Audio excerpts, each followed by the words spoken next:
하나님 말씀 봅니다. 하나님 말씀은 요한복음 1장에서 봅니다.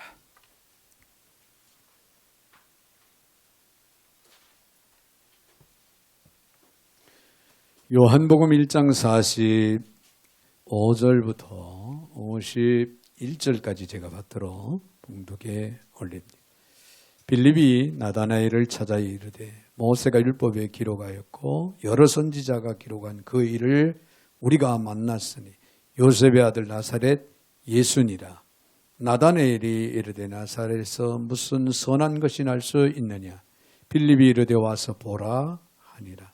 예수께서 나다나엘이 자기에게 오는 것을 보시고 그를 가리켜 이르시되 보라 이는 참으로 이스라엘 사람이라. 그 속에 간사한 것이 없도다. 나다나엘이 이르되 어떻게 나를 아시나이까? 예수께서 대답하여 이르시되 빌립이 너를 부르기 전에 내가 무화과나무 아래 있을 때에 보았노라.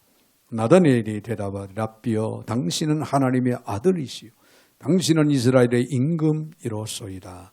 예수께서 대답하여 이르시되 내가 너를 무화과나무 아래에서 보았다 함으로 믿느냐? 이보다 더 큰 일을 보리라. 또 이르시되 진실로 진실로 너희에게 이르노니 하늘이 열리고 하나님의 사자들이 인자 위에 오르락 내리락 하는 것을 보리라 하시니라. 아멘. 51절까지 받들어 봉독이 올렸습니다. 사랑의 주님, 참으로 감사를 드립니다. 이 시간도 어김없이 저희들 사랑 가운데 불러주시고 또 하나님 앞에 예배하오며 또 말씀을 들을 수 있는 이 시간 허락하심을 감사를 드립니다. 들을 길을 주시고 오늘도 말씀을 내마로 받아 저희들의 삶 속에 실천하며 날마다 영적인 거룩한 승리 역사를 이루어 가게 하여 주옵소서. 오늘도 부족한 종의 입술을 주관하시고 사용하시되 하나님 영광 홀로 받아 주옵소서. 예수님의 이름으로 기도하옵나이다. 아멘. 아멘. 할렐루야. 우리 한번 옆에 분들하고 인사할 때 이렇게 인사하시겠습니다. 새 시대의 환상을 보세요. 네, 새 시대의 환상을 보라. 네, 한마디로 말하면 새 시대의 환상은 이제 예수님을 바로 만나는 그런 아름다운 축복이 있어지기를 그런 바람으로 간절한 바람 가운데 여러분들 함께 인사를 나눴습니다. 이런 이야기가 있습니다. 아동 작가인 정채봉 씨가 만남이라고 하는 글을 썼는데요. 가장 잘못된 만남은 생선과 같은 만남이다. 왜냐하면 만날수록 비린내가 묻어나니까. 가장 조심해야 할 만남이 있는데요. 그건 꽃송이 같은 만남이다. 피어있을 때는 환호하다가 시들면 버리니까.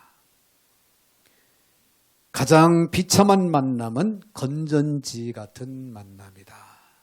힘이 있을 때는 간수하고 힘이 다했을 때는 던져버리니까. 가장 시간이 아까운 만남은 지우개 같은 만남이다. 금방의 만남이 순식간에 다 지워져 버리니까. 가장 아름다운 만남은 손수건 같은 만남이다. 손수건. 힘이 들 때는 땀을 닦아주고 슬플 때는 눈물을 닦아주니까. 여러분, 우리가 누구를 만날 때 나는 어떤 만남을 남길 것인가를 생각하게 하는 그런 글이 아닌가 그렇게 생각을 봅니다. 성경은요, 옛 언약인 구약 성경, 즉 구약과 새로운 언약인 신약으로 나누어져 있죠. 구약 시대를 살고 있던 사람들에게 새 언약의 선포는 바로 새 시대의 도래를 의미하는 아주 소중한 귀한 그런 선포입니다. 예수님이 이 땅에 오셨다. 예수님의 오심은요, 새 언약의 초점이었습니다. 구약 시대 하나님께서 선지자들을 통해서 이 선포되었던 메시지, 예언의 말씀 그대로 그 말씀대로 예수님이 이 땅에 오셨다는 사실이죠. 그래서 신약 시대에는 새 언약의 그 초점이 예수님께 맞춰지게 되죠. 그리고 예수님의 최초의 제자들은요, 바로 이 구약과 신약의 이 전환기를 살던 그런 사람들이었다. 우리는 그렇게 이해를 할 수가 있습니다. 예수님이 오신 많은 시간이 흘렀습니다. 지금 약 2000년 전, 그러니까 2000년 이상이 흘렸지만은 예수님이 과연 누구신지를 성경적으로 인지하지 못한 그런 사람들은 사실상 지금도 어둠의 구약시대를 살고 있다. 그런 안타까움을 이야기할 수밖에 없습니다. 그들의 인생이 변화되기 위해 필요한 한 가지가 있다면요, 밝아오는 새시대의 환상을 통해서 예수님이 누구시냐, 예수님이 과연 누구신가를 발견하는 겁니다.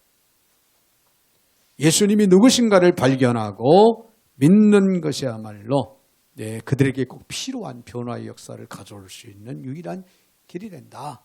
그런 얘기예요.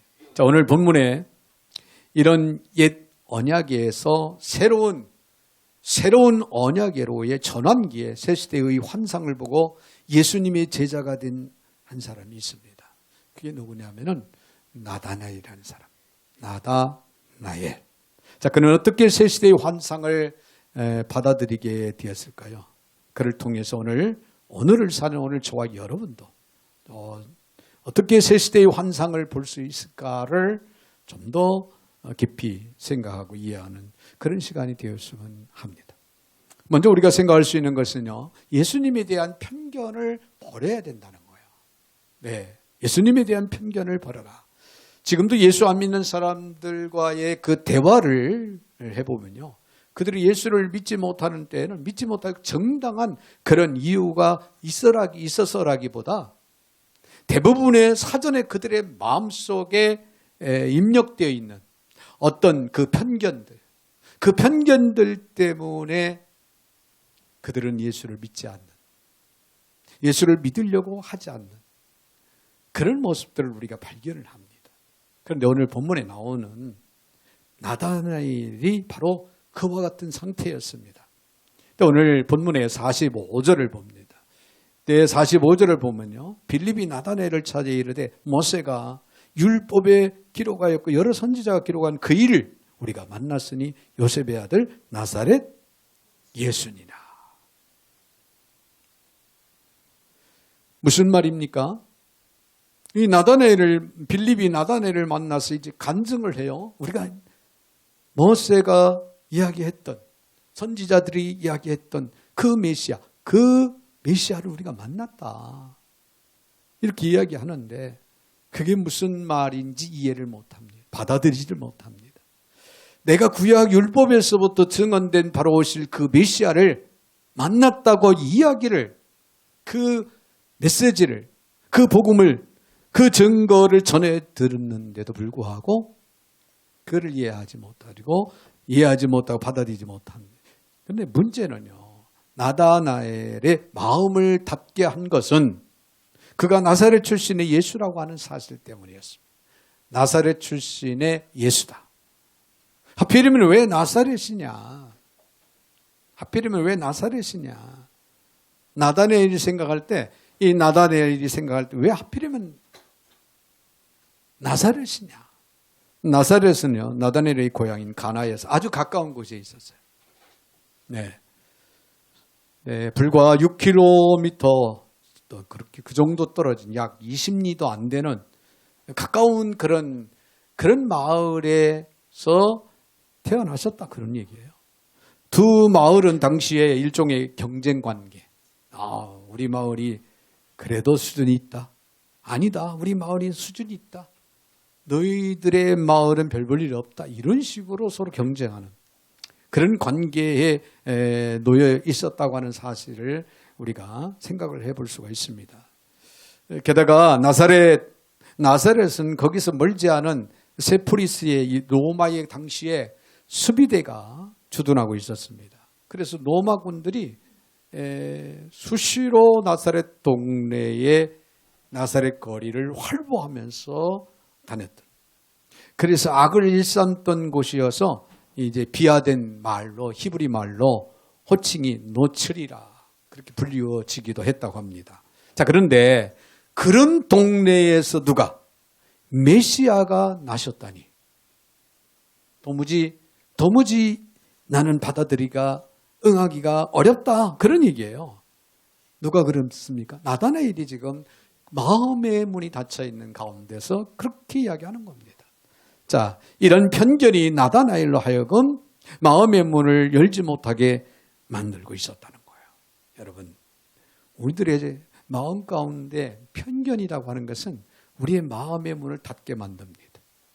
주옥 같은 진리를 들어도 진리를 들어도 이해를 하지 못하고 받아들이지 못하는 이유 중에 하나가 바로 편견이라고 하는 이 담이 우리의 마음을 가로막고 있기 때문에 그렇다는 거예요. 48절 오늘 본문의 말씀 48절을 한번 봅니다. 나다나엘이 이르되 어떻게 나를 아시나이까? 예수께서 대답하여 이르시되 빌립이 너를 부르기 전에 내가 무화과나무 아래에 있을 때 보았노라. 할렐루야. 자, 그가 무화과나무 아래에 있었다고 기록한 것을 보면은 그는 그 무화과나무 밑에서 수시로 성경을 읽곤 했습니다. 조용한 곳에서 많은 사람들이 없는 조용한 무화과나무 밑에서 선선한 그늘 밑에서 이 나다나엘은요 구약 성경을 나름대로 열심히 읽었다는 거예요. 따라서 그는 성경을 통해서 메시아는 유대 땅 베들레헴에서 출생할 거다. 이런 성경 지식을 가지고 있었을 겁니다. 물론 메시아는 유대 땅 베들레헴에서 탄생하시도록 그렇게 예언되어 있습니다. 그러나 편견은 때로 하나를 알지만은 전체를 알지 못하는 데서 파생한다는 사실이에요. 마태복음 2장 23절에 나사렛이란 동네에 가서 사니 이는 선지자로 하신 말씀에 나사렛 사람이라 칭하리라 하심을 이루려 함이니라. 그렇게 예언된 그런 말씀이죠. 그는 메시아가 베들레헴에서 탄생했지만은 나사렛 동네에서 성장하시면 나사렛 사람이라 칭함을 받을 것이라고 하는 그 예언된 말씀, 그 전체를 알지 못하고 있었다. 그런 얘기예요. 무지는요, 편견의 가장 거대한 원천입니다. 여러분, 죄송한 말씀입니다. 그래서 우리 그리스도인들은 하나님의 말씀, 성경을 모르면 안 되는 거예요. 알려면 성경을 가까이 해야 됩니다. 여러분 사랑해야 됩니다. 읽어야 돼요. 묵상해요. 들어야 돼요. 연구해야 됩니다. 그러지 않고는 성경, 즉 성경에 대한 하나님의 말씀에 대한 지식을 우리는 가질 수가 없어요. 말씀이 없는 곳에 편견은 여지없이 자리를 잡고 있어요. 우리가 전체를 보고 안다면은 우리는 편견의 노예가 될 이유가 하나도 없습니다. 어느 문자적인 하나만 놓고 우리가 신앙생활하면서 그 영적인 일을 자꾸 파고들면은 그게 또 문제의 요인이 됩니다. 성경 전체, 성경의 흐름을 우리는 볼 수 있는 영안이 열려야 될 줄로 믿습니다. 자, 우리가 편견을 극복하는 과정은 쉽지 않지요. 편견은 언제나 높고 강력한 벽을 쌓아 올리기 때문에 그렇습니다. 여러분, 불신자가 예수님을 알아가는 과정도 그래요. 하루아침에 예수 그리스도에 대해서 확신을 갖고 구원에 믿고 구원의 확신을 갖고 영원한 천국에 대한 소망을 가지고 살아가는 사람도 없잖아. 있지만은 일반적으로 교회에 나와서 이 신앙생활하기 시작하면은 구원의 확신을 갖기 과정이 사실 쉽지 않은 과정을 우리가 보게 되죠. 예수님과 그 사이에 있던 편견의 벽이 무너지는 그날이 바로 구원의 날이라는 거예요. 할렐루야. 편견의 벽이 무너져야 된다는 거예요. 예수님과의 사랑이 시작되는 날, 편견이 무너질 때 비로소 그때부터 예수님과의 깊은 영적인 사랑이 시작이 될 줄로 믿습니다. 혹시 아직도 여러분들에게 존재하는 예수님에 대한 편견이 내 내면에 자리를 잡고 있다면 크든 작든 그 편견을 여러분 내쳐야 됩니다. 편견에서 벗어나야 됩니다. 여러분 전체를 보십시오. 뿌리를 보셔야 됩니다. 편견 속에 예수가 아닌 성경 속에 예수님을 볼 수 있는 영안이 열려야 된다는 거예요. 할렐루야. 성경 속에서 예수님께서 걸어 나오시고 우리를 만나 주시고 성경 속에서 예수님께서 우리에게 말씀하시는 그 말씀을 들을 수 있는 영안이 우리에게는 있어야 된다는 거죠. 더 나아가서는요, 예수님의 신적 존재를 우리가 인정할 수 있어야 예수님을 바로 만나는 은혜와 축복, 기적이 있게 될 줄로 믿습니다. 자, 나다나엘이 예수님을 만나면서 발견한 놀라운 사실은 예수가 자신에 대한 모든 것을 미리 알고 있었다고 하는 사실이에요. 나다나엘에게 편견에도 불구하고 빌립은 뭐라고 말합니까? 나다나엘에게 직접 네가 예수를 만나봐라. 아무리 얘기해도 편견 때문에 결국에는 받아들이지 않는 그 상황을 인식하고 빌립은 네가 가서 직접 예수를 만나봐라. 자, 46절에 있는 말씀을 보니까 나다나엘이 이르되 나사렛에서 무슨 선한 것이 날 수 있느냐? 빌립이 이르되 와서 보라 하니라. 할렐루야. 와서 보라 하니라. 이어지는 말씀을 보십시오. 47절. 예수께서 나다나엘이 자기에게 오는 것을 보시고 그를 가리켜 이르시되 보라 이는 참으로 이스라엘 사람이 그 속에 감사한 것이 없도다. 비록 나다나엘에게는 편견이 있었지만은 예수님은 그가 아주 순수하고 정직한 사람인 것을 다 아시고 그것을 어떻게 합니까? 칭찬하고 계십니다. 그리고 예수님이 그런 그의 내면의 정직성을 알아주는 순간 나다나엘의 편견의 벽은 이제 무너져 내리기 시작합니다. 48절을 봅니다. 나다나엘이 이르되 어떻게 나를 아시나이까? 예수께서 대답하여 이르시되 빌립이 너를 부르기 전에 네가 무화과나무 아래 있을 때에 보았노라. 전 나다나엘은 당황했을 겁니다. 언제 내가 무화과나무 있는 것을 예수님이 오셔서 나를 만났나? 나를 보았다고 이야기하는가? 이게 무슨 말인가? 근데 깜짝 놀란 거예요. 나에 대해서 너무나도 상세하게 다 알고 계신 예수님. 아니 나의 깊은 내면과 내가 사람들을 피해 저 나무 아래 홀로 조용히 머물러 있던 그 모습까지 속속들이 아는 저분 도대체 누구냐? 도대체 누구시냐? 의문을 한면에는 의문을 가지면서 한편은 놀라. 신이 아니고는 불가한 일을 저분은 하시는구나. 여러분 모든 사람 행위는요 주 앞에서 온전히 다 드러나게 돼 있어. 할렐루야. 애어른 할 것 없어. 남녀노소 아는 자나 모르는 자나 어느 나라 사람이든 하나님은 모든 걸 다 그 속속들이 마음의 중심까지 다 아십니다. 그러므로 모든 특별히 우리 신앙인들 우리 성도들 언제 어디서나 무엇을 하든지 자신의 행위가 주 앞에 온전 드러난다고 하는 점을 유념하고 여러분 매사에 신중을 기해야 될 줄로 믿습니다. 생각하는 거, 말하는 거, 행동하는 것까지 주님이 여러분을 다 보시고 아시고 계시다는 것. 오늘 이 시간 우리의 예배를 드리는 우리의 마음의 자세, 태도까지 오늘 이 시간 함께하지 못한 성도들의 그들의 상황까지 그들의 영적인 상태까지 어디 우선순위를 두고 신앙생활을 하는가를 다 알고 계신 주님. 주님 앞에 우리는 신실해야 됩니다. 할렐루야. 그리고 마침내 그는 친구 빌립이 고백한 내용에 자신 동의할 수밖에 없었어요. 나다나엘이 빌립이 이야기한 것처럼 정말 그렇다. 이분이 참 메시아다. 49절에 이렇게 이야기합니다. 나다나엘이 대답을 라삐여. 라삐여 당신은 하나님의 아들이시여 당신은 이스라엘의 임금이로소이다. 할렐루야. 이 말은 당신은 나의 모든 것을 아시는 전지전능하신 신적인 존재다는 거예요. 당신은 나의 왕, 나의 주님이십니다. 그렇게 고백을 합니다. 나다나엘의 마음속에 이 자리를 잡고 있던 편견이 와르르 다 무너진 거예요. 이런 은혜, 이런 지혜, 이런 축복이 저와 여러분에게 있어지기를 주의 이름으로 축원드립니다. 예수님이 위대한 존재 혹은 위대한 스승이라고 하는 것은 누구나가 인정할 수가 있습니다. 그러나 그 정도의 고백으로 새 인생을 열리지 않습니다. 그에게 새로운 세상도 새로운 시대도 결코 열리지 않는다고 하는 사실.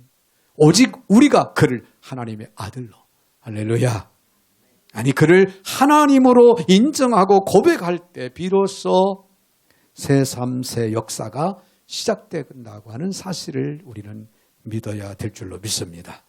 나다나엘은요, 그동안 무화과나 말의 성경을 많이 읽어왔어요. 그러나 이제야 비로소 그 성경의 주인공을 만나게 된 겁니다.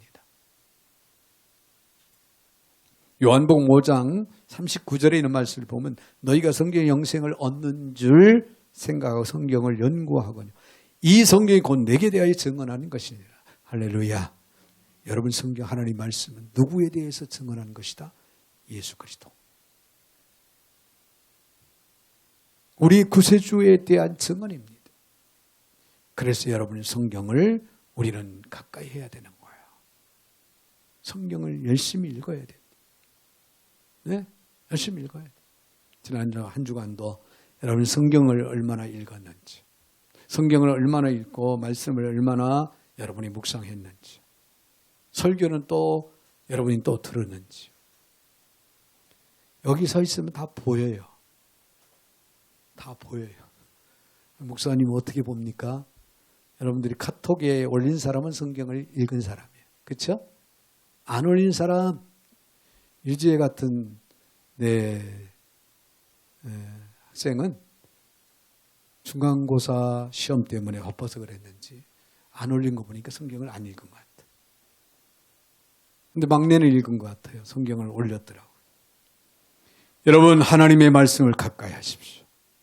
누가 뭐래, 어떤 상황, 어떤 일이 있어도 여러분 성경을 사랑하고 성경을 가까이 해야 되는 거예요.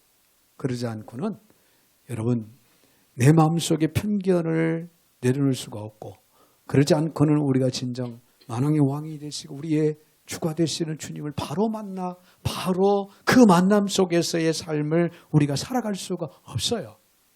예수님의 신적 존재를 안다고 하는 것은 위대한 사실이에요.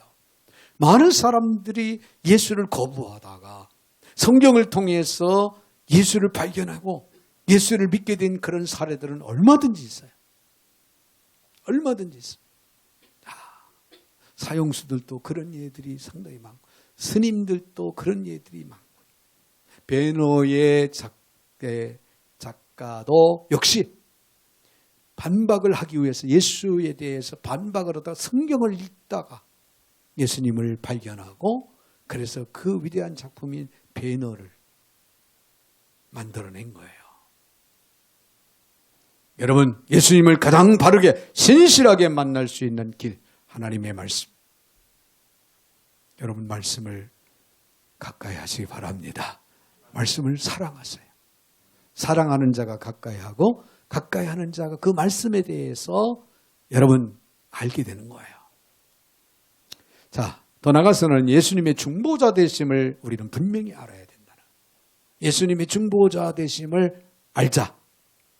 나다나엘은 만나지도 않으시고 그가 무화과나무 아래에 있던 것을 보셨다는 예수님의 그 선언은 그를 놀라게 하는 신성을 지니신 이의 선언이었다라고 하는 사실이죠. 그러나 예수님은 그가 그 이상의 놀라운 일을 경험할 것이다라고 그렇게 말씀하십니다. 네가 무화과나무에 있었던 것을 이야기한다고 해서 네가 놀라느냐? 그보다 더 큰 일을 보리라. 자, 오늘 본문의 50절을 봅니다. 예수께서 대답하여 이르시되 내가 너를 무화과나무 아래에서 보았다므로만 믿느냐? 이보다 더 큰 일을 보리라. 할렐루야. 도대체 이보다 더 큰 일은 뭐예요? 51절에 이렇게 말합니다. 또 이르시되 진실로 진실로 너희에게 이르노니 하늘이 열리고 하나님의 사자들이 인자 위에 오르락내리락 하는 것을 보리라 하시니라. 할렐루야. 자, 우리가 이 말씀의 배경을 한번 생각을 하고 넘어가야 돼요. 이 구약성경 창세기 28장의 내용이에요. 믿음의 조상인 한 사람이었던 야곱. 그 야곱이 형의 장자권을 빼앗어 이제 죽음을 모면할 수가 없어서 결국에는 이제 그의 친척 외삼촌집 라반의 집으로 피신을 하잖아요. 가는 도중에 저녁을 만나서 하란이라고 하는 하란을 향해서 가다가 집에서 한 60km 정도 이상 길을 가던 중에 해가 저물어서 한밤중에 이제 돌을 베개 삼아 잠이 들었습니다. 그런데 그 꿈에서 내 사닥다리가 하늘을 닿는 사닥다리가 있고 천사들이 오르락 내리락 하는 걸 보았어요. 그리고 그 보위에는 보좌가 보인 하나님이 앉아 계신 것을 야곱이 발견을 하잖아요. 그는 그 사닥다리 위에 계신 여호와 하나님을 뵙고 그분의 약속의 말씀을 그 꿈에서 받게 됩니다.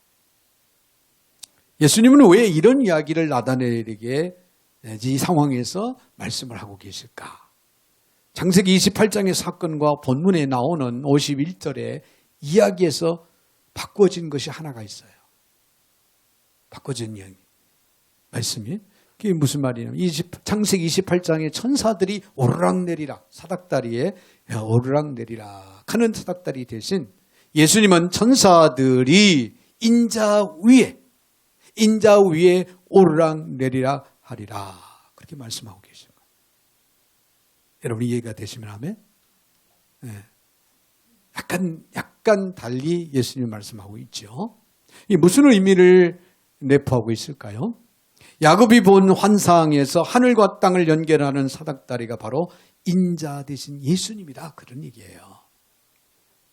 이해가 되시면 아멘. 예수님이 바로 하늘과 땅, 영원한 천국과 이 땅과의 연결하는 중보자로 이 땅에 오셨다라고 직접 선언을 하시고 계신 거예요.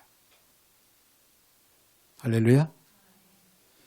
일찍 인간의 죄는요, 인간과 하나님 사이에 거대한 담을 만들어 놨어요. 아담과 하와가 죄를 범함으로 인해서 하나님과 우리 인간 사이에 죄악의 담이라고 하는 거대한 담을 만들어 놔서 하나님과 우리 간격을 만들어 놓고 말았어요. 그래서 우리가 하나님을 볼 수도 없고 알 수도 없고 하나님이 우리에게 은혜와 축복을 부어 주시지도 않고 하나님을 사랑하고 하나님의 은혜 안에 거할 수 있는 그런 복이 우리에게 인간에게 이제 소멸됐다는 거예요. 그 죄악의 담이 가로막고 있어서. 그런데 예수님이 이 죄악의 담을 메울 중보자로 이 땅에 오셨다는 거예요. 그래서 예수님 십자가상에서 돌아가셨죠.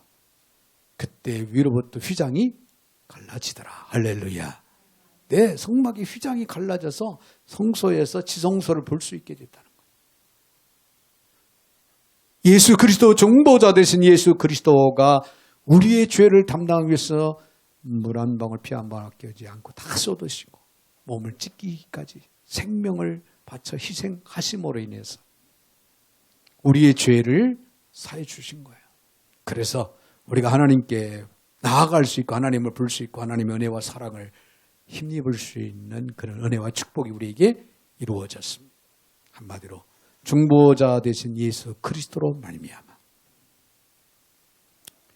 디모데전서 2장 5절에 하나님은 한 분이시요 또 하나님과 사람 사이의 중보자도 한 분이시니 곧 사람이신 즉 사람의 육신을 입고 이 땅에 오신 그리스도 예수시니라. 할렐루야.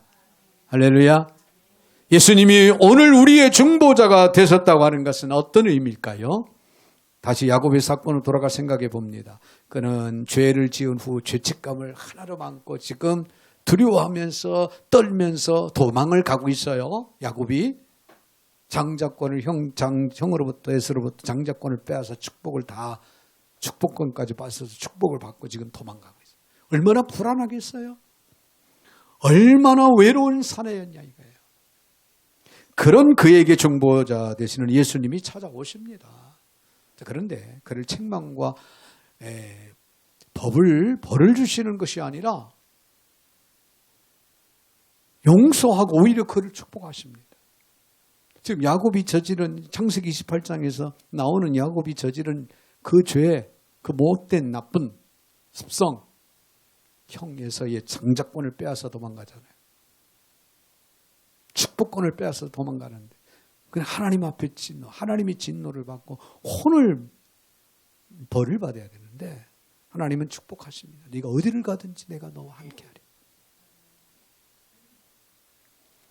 전사들을 통해서 그를 인도하시고 먹을 것, 입을 옷을 주실 것이라고 언약을 하십니다. 할렐루야. 자, 그는 잠에서 깨어 일어나 하나님이 자기를 만나 주신 것을 알고 그것을 베델, 즉 하나님의 집이라 그렇게 부르게 됩니다. 할렐루야. 우리 선교관이 베델 선교관. 제가 이름을 베델 선교관이라고 하는 것은 하나님의 집이라는 거예요. 우리 선교사님들이 이 하나님의 집에 오셔서 영적으로 하나님을 또 다시 한번 만나고 회복되기를 간절히 바라는 마음으로 베델이라 그렇게 이름을 졌습니다. 할렐루야. 그런데 정말로 이름대로 하나님이 은혜를 부어주시는 것 같아요. 선교사님들이 영적으로도 회복 얻고 육적으로도 회복을 얻고 그러고 가셔요. 그래서 어떤 선교사님은 저희 여기 선교관에 오셔서 멕시코의 선교사님은요 40일 계시면서 일주일 동안 금식도 하시고 아침 저녁으로 강단 앞에 무릎 꿇고 기도하시더니 심장에 코로나로 인해서 심장에 뭡니까 판막직입니까? 하여튼 문제가 있어서 여기 치료받기 위해서 아산병원에 오셨는데 마지막 진료에는 기적같이 깨끗이 치료됐어요. 할렐루야. 손도 안 대고 그러고 가셨어요. 할렐루야 하면서 가셨어요. 그걸 보면서 제가 베델이구나. 하나님께서 회복시켜줬구나. 자, 어느 날 중보자이신 예수 그리스도가 역사의 지평선에 오실 때 일어날 엄청난 새 시대의 언약, 그 새 시대의 예언이었던 그런 말씀입니다. 적스웬들 목사님이 이렇게 말을 했습니다. 우리의 가장 필요한 것이 정보였다면은 정보, 지금 정보화 시대에 살고 있잖아요. 그렇다면 하나님께서는 우리에게 교육자를 보내셨을 거다. 여러분 잘 들어봐요. 우리에게 가장 필요한 것이 기술이었다면 하나님께서는 과학자를 이 땅에 보내셨을 거다. 자, 우리에게 필요한 것이 돈이었다면 하나님께서는 우리에게 경제학자를 보냈을 것이다. 그러나 우리에게 가장 필요한 것이 하나님의 관계 회복이었다는 거예요. 죄악의 담으로 하나님과의 관계가 끊어지고 단절되고 영혼이 죽은 그런 상태에 있는 우리에게 필요한 것은 뭐였습니까? 중보자. 살리는 영이 필요했다는 거예요. 그래서 하나님께서는 우리에게 누구를? 중보자 되시는 예수 그리스도를 화목제물로 보내주셨어. 할렐루야. 너무 놀라운 일이에요. 오늘 저와 여러분들은 행운아예요. 행운아예요. 중보자 되신 예수님이 우리를 찾아오셨어. 우리로 하여금 알게 하고 믿게 하셨으니. 그래서 우리를 사망의 생명으로 우리를 옮겨주시고 이는 내 사랑하는 아들이라. 내 사랑하는 자녀라. 하늘나라의 법적인 칭의 선포해 주셨으니 얼마나 감사합니다. 오늘 저와 여러분의 이름이 생명기록책에 기록이 되고 있다고 하는 사실. 할렐루야. 사랑하는 성도 여러분, 우리는 새로운 언약의 시대에 지금 살고 있습니다. 이제 이 땅에 오신 예수 그리스도를 바로 만나고 예수 안에서 삶을 우리는 오늘도 내일도 우리는 신실하게 살아가야 될 줄로 믿습니다. 이를 위해서 중보자 되신 예수님에 대한 편견을 우리는 내려놔야 돼요. 예수님에 대한 편견을 내려놓고 신적인 능력을 우리가 인정하고 믿고 따라가는 그런 삶을 살아가는 저와 여러분이 되시기를 주님의 이름으로 축원을 드립니다. 거룩하신 하나님 감사를 드립니다. 오늘도 저희들 사랑 가운데 불러주시고 또 귀한 말씀으로 저희들 듣게 하시고 마음에 새기게 하시고 하나님, 그 말씀을 마음에 두고 결단 고백할 수 있게 하시니 참으로 감사를 드립니다. 중보자 되시는 예수 그리스도의 그 크신 은혜와 사랑 안에서 오늘도 내일도 신실하게 정직하게 살아갈 수 있는 성숙한 그리스도인들이 다 되게 하여 주시옵소서. 예수님의 이름으로 축복하며 기도하옵나이다. 아멘.